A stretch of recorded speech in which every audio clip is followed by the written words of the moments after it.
वहां का एक तेगला जो है अफसर था, जेकरा नाम था एमन साहब। कैसा आदमी था वो? तेगला इंसान। अब तेगला अंग्रेज अफसर कैसे भाई? भारत के आदमी देखा कि अरे ये गांधी जी को कैसा ना आदमी है, डरने के बजाय जो है, और वो अंग्रेजवा इसको मारे पीटे हटावे के बदले और सुरक्षा दे रहा है, चारों तरफ से पुलिस खड़ा कर दिया है।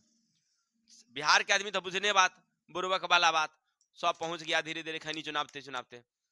गांधी जी हम रहेंगे आपके साथ, वो आया गांधी जी हम रहेंगे, और धीरे धीरे देखते देखते पूरा हुजूम जुट गया, इनके चारों तरफ से भर गया आदमी सब। तो आज हम लोग पढ़ेंगे चंपारण सत्याग्रह के बारे में। अभी गांधी जी दक्षिण अफ्रीका से आए थे, यानी 1915 में गांधी जी दक्षिण अफ्रीका से भारत आए थे। भारत में अभी उनकी पैर जमी नहीं थी, लेकिन इसी बीच उनसे मुलाकात हुई राजकुमार शुक्ल की। कहाँ का था वो? तो हमारे बिहार चंपारण जिला का। अभी वर्तमान में चंपारण जिला, उस समय छपरा पड़ा करता था, ठीक है। वहां पर एक, याद रखिएगा, एमन साहब था। 1917 में अंग्रेजी शासन थी, उस समय की बात है। वहां पर एक कोठी था जिसका नाम था, याद रखिएगा, अमोलवा कोठी। क्या नाम था? वहां का एक तेगला जो है अफसर था, जेकरा नाम था एमन साहब। कैसा आदमी था वो? तेगला इंसान। अब तेगला अंग्रेज अफसर कैसे भाई? तो इसलिए कि वह क्या करता था, इतना घटिया आदमी था कि उस इलाके में किसी के घर में अगर कोई शादी हो तो पहले ओकरा से परमिशन लेना पड़ता था। खाना बनाइए अच्छा अच्छा स्वादिष्ट स्वादिष्ट, और उसको जाके दे आइए, किसको? एमन साहब को। तब उससे परमिशन लीजिए कि महाराज हमारे यहाँ शादी है, आप आइएगा या आदेश दीजिएगा तब शादी होगी।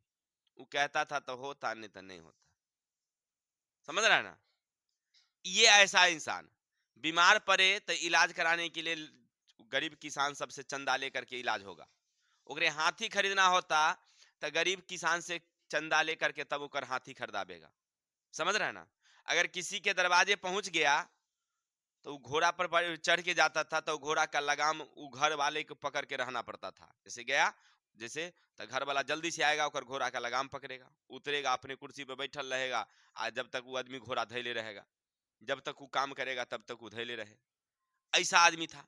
अब बारी, अगर तनिक भी कुछ इधर उधर करता, कोई भी उसका विरोध करता, तो वो जो है ना, उस पर केस लगा देता, मारता पीटता, आग लगा देता घर में। सब वहां का लोग डरा हुआ था। वहीं का था कौन? ये राजकुमार शुक्ल जी। ये अत्याचार से बड़ा परेशान थे। और वहां एक और समस्या थी, तिनकठिया नियम था। तिनकठिया क्या था? कि नील की खेती। अंग्रेजों को नील की खेती से बहुत फायदा होता था, यानी हम लोगों से नील वह खरीदता था और उसको ले जाता था अपने देश, और उसको फिर ऊंचे दाम पर चीन में या दूसरे दूसरे देशों में बेचता था।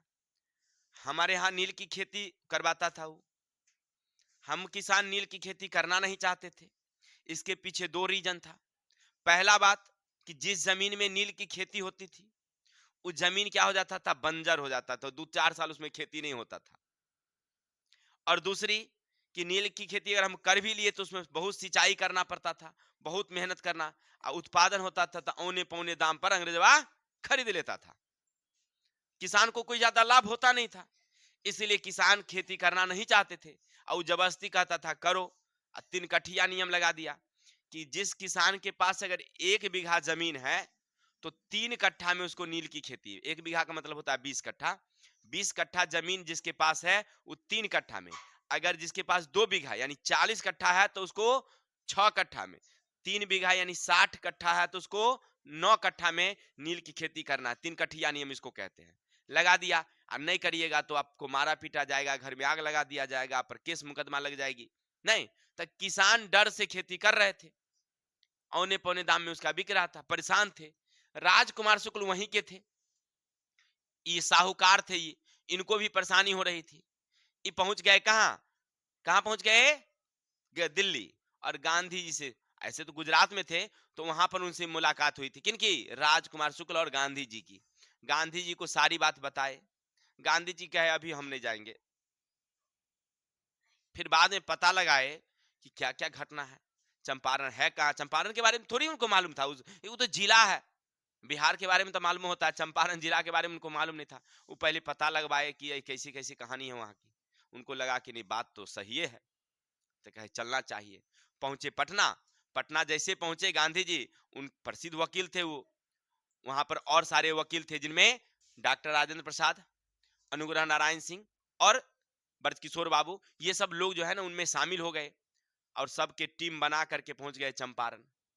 चंपारण में आए, किसी के घर पर जाते कोई कहता हमरा नहीं ठहरे, हमरा भाई हमरा कहता ठहरबो तो केस कर देता हूँ ना।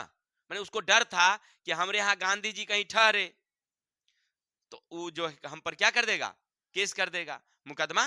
गांव के लोग मुकदमा से बहुत डरते थे, इसीलिए घर में आग लगा देगा, इसीलिए कोई गांधी जी को ठहरने नहीं दिया।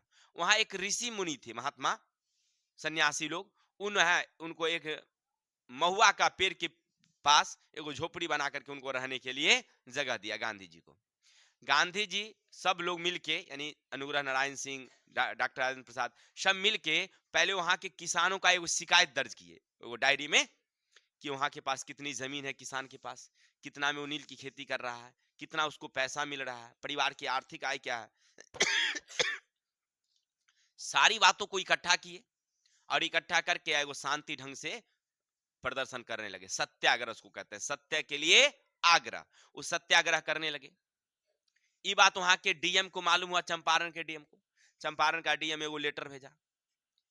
ये पहुंचे थे कब याद रखिएगा, 10 अप्रैल 1917 को, और 5 दिन बाद यानी 15 अप्रैल 1917 को डीएम एगो लेटर लिखा और कहा गांधी जी को कि आप जगह खाली कीजिए, यहां आपको नहीं रहना है।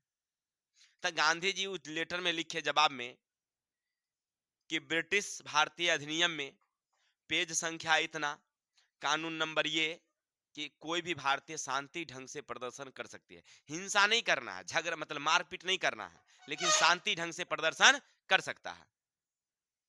अब डीएम को लगा कि भाई तो कह दिया ये कानून जानता है का मतलब, और नीचा में वो लिख दिए गोल करके कि बैरिस्टर ऑफ इंग्लैंड, माने इंग्लैंड से हम आए हैं पढ़ के, बैरिस्टर है हम।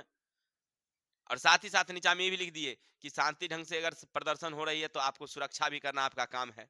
लो, अब फंस गया डीएम कि ये तो एगो तीसरे आदमी है रे भाई, ये हमको कह रहा है कि यार हाँ टेंगे नहीं, हम बैरिस्टर भी हैं, हम प्रदर्शन कर रहे हैं तो हमारा सुरक्षा भी करना आपका काम है। मजबूर में पड़ गया क्योंकि पुलिस भी वकील से झगड़ता नहीं है, वकील लगा दिएगा कोई नियम धारा लगा के उसको रख देगा उसमें, तो बेचारा वो जानता था, ये बैरिस्टर थे, गांधी जी क्या पढ़ के आए थे, बैरिस्टर की पढ़ाई, तो वो जानता था कि भाई लड़ेंगे गांधी जी से तो गड़बड़ हो जाएगा। इनकी सुरक्षा में पुलिस बा सबको लगा दिया चारों तरफ से, ठीक है ना। और जब चंपारण के आदमी देखा कि अरे ये गांधी जी को कैसा ना आदमी है, डरने के बजाय जो है और अंग्रेजवा इसको मारे पीटे हटावे के बदले और सुरक्षा दे रहा है, चारों तरफ से पुलिस खड़ा कर दिया है। बिहार के आदमी तो बुझने बात, बुर्बक वाला बात, सब पहुंच गया धीरे धीरे खैनी चुनावते चुनावते, गांधी जी हम रहेंगे आपके साथ, वो आया गांधी जी हम रहेंगे, और धीरे धीरे देखते देखते पूरा हुजूम जुट गया, इनके चारों तरफ से भर गया आदमी सब, है ना, पूरा चंपारण का आदमी। लेकिन अंग्रेजवा को बर्दाश्त होने वाला, देखा कि यही तो बवाले करने पर तैयार है, गांधी जी को उठा के ले गया जेल। और जब वहां ले गया कोर्ट में, चंपारण कोर्ट में, 7,000 आदमी पहुंच गया, कहा, जेल पर, वहां कोटे पर। अब नाराबाजी होने लगा, अंतिम मजबूर में जो है वो उनको छुट्टी देना पड़ा, किनको, यानी कि रिहाई करना पड़ा गांधी जी को, ठीक है। और गांधी जी समझ लिए कि यहाँ के लोग डरा हुआ है, और जब तक इसके मन से डर खत्म नहीं होगा ये आंदोलन खत्म। इसलिए उन्होंने कहा कि डर कैसे खत्म होगा, तो शिक्षा से। जब तक लोगों को अगर पढ़ाई लिखाई ज्ञान नहीं मिलेगा, जानकारी नहीं होगा, तब तक डर। गांधी जी वहां 3 स्कूल भी खोले, एगो भितिहरवा, बरहरवा और मधुबन, 3 जगह स्कूल खोले और वहां पर शिक्षक को लाए, पढ़ाना शुरू किए, लोग निर्भीकता से पढ़ने लगे। अब मजबूरन में अंग्रेजी सरकार को झुकना पड़ा और गांधी जी के साथ मिल करके एगो कानून बनाना पड़ा। गांधी जी कानून में सदस्य भी थे कि भाई 3 कठिया नियम खत्म, किसान को मन होगा तो खेती करेगा और नहीं मन होगा तो इसको हम लोग कहते हैं चंपारण सत्याग्रह या बिहार किसान आंदोलन। गांधी जी को बड़ी सफलता मिली, नहीं मिली इस बार, क्योंकि उनके आग्रह पर, उनके आंदोलन पर, बिना कोई मार पीट किए हुए जो वहां का 3 कठिया नियम था वो क्या हो गया, खत्म हो गया। अब कोई भी वहां पर किसी तरह का मतलब कानून नहीं चल रहा था, 3 कठिया नियम खत्म हो गया, किसान को मन जो होता था वो खेती कर सकता था, कोई दिक्कत। तो हम लोग पढ़ रहे थे आज चंपारण सत्याग्रह, कब हुई थी,